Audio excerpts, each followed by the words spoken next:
அனைவருக்குமே வணக்கம். சற்று முன் கிடைத்திருக்கக்கூடிய ஒரு மிக மிக முக்கியமான செய்தி ஒன்று வெளியாகியுள்ளது. சற்று முன் சிறைக்கு செல்லும் முதல்வர் ஸ்டாலின், நீதிமன்றம் இறுதி தீர்ப்பு, இது மாதிரி பார்த்தீங்கன்னா செய்திகள் வெளியே இருக்கு. ஏற்கனவே ஆளுநர் RN ரவி அவர்களுக்கும் தமிழ்நாடு அரசுக்கும் பார்த்தீங்கன்னா இடையே நிறைய சிக்கல் இருந்திருக்கக்கூடிய நிலையில ஆளுநர் மீதே பார்த்தீங்கன்னா தமிழக அரசு முதல்வர் ஸ்டாலின் அவர்களே பார்த்தீங்கன்னா வழக்கு பதிவு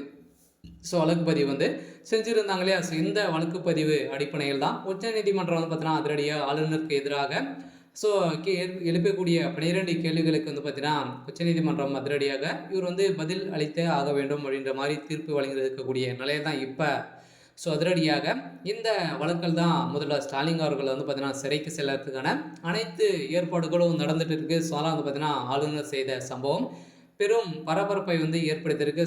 கூடிய விரைவில் முதல்வர் ஸ்டாலின் அவர்கள் சிறையில் அடைக்கிறதுக்கான அனைத்து வாய்ப்புகளும் இருக்குது அப்படின்ற மாதிரி தான் சொல்லியிருக்காரு. பார்த்தீங்கன்னா கூடிய விரைவில் சிறைக்கு செல்ல போகிறாரு அப்படின்ற மாதிரி செய்தி வெளியாக இருக்குது. இதை பற்றி இந்த வீடியோவில் நம்ம முழுமையாக பார்க்கலாம். அதுக்கு முன்னாடி நம்ம சேனலுக்கு இப்போ தான் நீங்கள் முதல் முறையாக வந்திருக்கீங்க அப்படின்னா மறக்காமல் நம்மளுடைய சேனலை சப்ஸ்கிரைப் பண்ணி சப்போர்ட் பண்ணுங்கள்.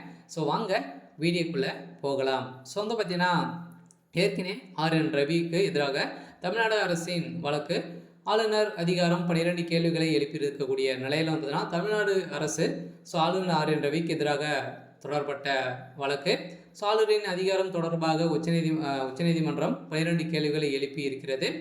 ஆளுநரின் அதிகாரம் குறித்து இந்த கேள்விக்கு மத்திய அரசு எழுத்துப்பூர்வமாக பதில் மனு தாக்கல் செய்ய வேண்டும் என உத்தரவிட்டிருந்த நிலையில் தான் பார்த்தீங்கன்னா இப்போ அதிரடியாக இதற்கு தமிழ்நாடு அரசு ஆளுநர் ரவிக்கு எதிராக உச்சநீதிமன்றத்தில் தமிழ்நாடு அரசு வழக்கு தொடர்ந்தது.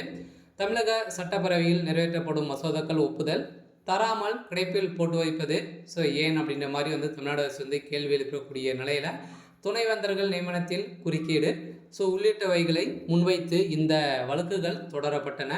இதன் அடிப்படையில் தான் ஆளுநருக்கு எதிராக தமிழ்நாடு அரசு வழக்கு பதிவு செஞ்சுருந்தாங்க. இந்த வழக்கு பதிவின் அடிப்படையில் தான் இதற்கு திருப்பு முனையாக முதல்வர் ஸ்டாலின் அவர்கள் சிறைக்கு செல்ல போகிறாரு.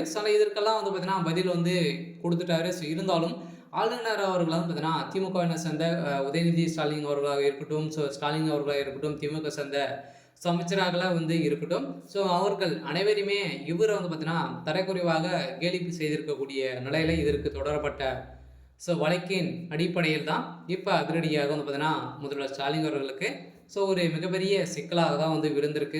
திமுக தலைமையகத்துக்கு மீண்டும் ஒரு மிகப்பெரிய சிக்கலாக வந்திருக்கக்கூடிய நிலையில் தான் இப்போ அதிரடியாக இந்த மசோதாக்களை ஜனாதிபதிக்கு அனுப்ப ஆளுநருக்கு அதிகாரம் இருக்கிறதா அப்படின்ற கேள்வி எழுப்பக்கூடிய நிலையை தான் இப்போ அதிரடியாக கேள்வி எழுப்பியிருப்பாங்க. இந்த நடைமுறையில் தான் கூடிய விரைவில் செந்தில் பாலாஜி அவருடைய வழக்கிலும் இப்போ முதல்வர் ஸ்டாலினுடைய வழக்கிலும் தீர்ப்பு அளிக்கக்கூடிய நிலை தான் கூடிய விரைவில் சிறைக்கு செல்லத்துக்கான அனைத்து ஏற்பாடுகளும் நடந்திருக்கு. சரி, ஓகே. இன்னைக்கான அப்டேட் இதுதான். மறக்காமல் நம்மளுடைய சேனலை சப்ஸ்கிரைப் பண்ணி சப்போர்ட் பண்ணுங்கள். தேங்க்யூ.